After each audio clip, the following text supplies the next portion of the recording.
Hello again, Cyclones fans. Everett Fitzhugh back here for Cyclones TV. I know it's been a very long off season, but I think the moment that everyone's been waiting for has finally arrived. Introducing the new head coach of the Cyclones, Matt Thomas. And Matt, first of all, welcome to Cincinnati. I know it's been a pretty whirlwind last couple of months for you here, from applying for the job to moving the family down. What's the last few weeks been like for you?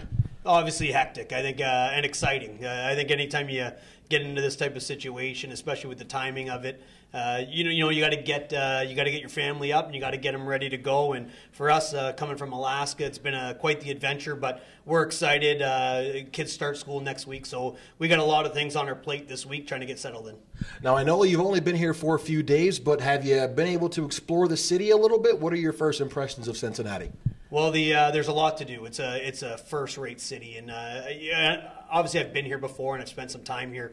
Until you get here again and really start to kind of get immersed into the community, you start to realize just what a great city it is and what it has to offer, from obviously major league sports to Kings Island, which I know my kids are begging me to go to our arena, and the entire waterfront kind of area between Kentucky and Cincinnati. So just a real great spot and a great community.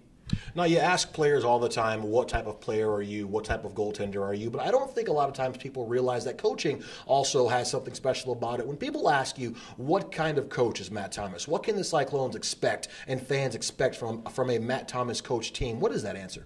Well, again, I think you want your team to take on your personality in a lot of ways, and my job isn't to change them; it's to get guys that work with me. And I think as we recruit, we're going to look for players that are relentless, that play with a lot of passion. I think if you think about my teams in the ECHL in the past, they're always really tough to play against. Speed. If you can't skate and you can't make plays, you can't play at this level. So we're always looking for guys that are can be able to change the game at a given point in the game, whether it's a great pass, a huge save, a big hit, some type of big play that can really impact a game. But for me, I want good people, good citizens, good character, and guys that are going to enjoy being around. It's a grind. A professional hockey season's a long, drawn-out affair, and when you have good people around you and people that enjoy coming to work and share your values and what it means to work hard, I think it usually ends up being a positive one. So I think you're going to find a team that, one, likes to be around each other and is going to play hard for each other. Now, you've got 11 seasons in the past in the ECHL. You've coached in Atlantic City. You've coached in Stockton, Fresno. You bring an ECHL championship with you as an assistant coach. You've only not gotten past the first round on two occasions as a head coach. So obviously your resume and your success precedes you. When you look at coming into this season, what are some of the challenges you think you may face coming from college? You've been in the collegiate ranks for the last 5 years. What are some of those challenges you feel you may face coming into the pro ranks again this year?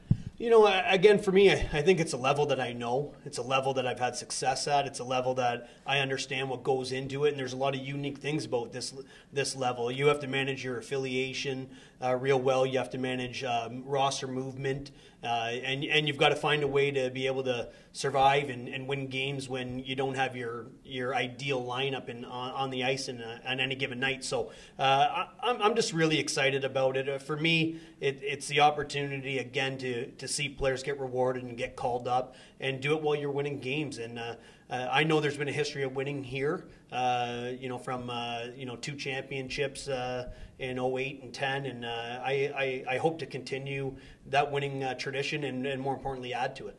Now, as you know, in hockey, community involvement is huge, and especially in a city like Cincinnati, that may not be your stereotypical hockey market. What are some of the things you're looking at doing and planning on to getting this team in the community and becoming more a part of that greater Cincinnati community as a whole?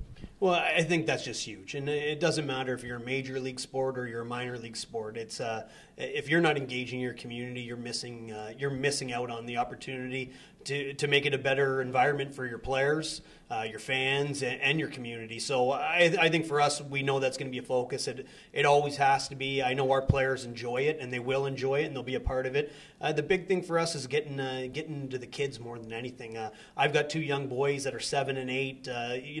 For them, they love seeing the guys. They're kind of larger than life type characters to them, and they aspire to be able to one day kind of get to that level. So I think when we get to engage with the kids and we get out there and we really get to give them an experience that maybe they didn't have before, I think that's what it's all about, and it's unique, and it's our job to give back as an organization. So I'm looking forward again to getting my family and our team involved in the community. You've been in town now for a few days. You're already on the horn talking to some coaches, talking to some agents, talking to some players as well. So you're really getting that process underway here quickly.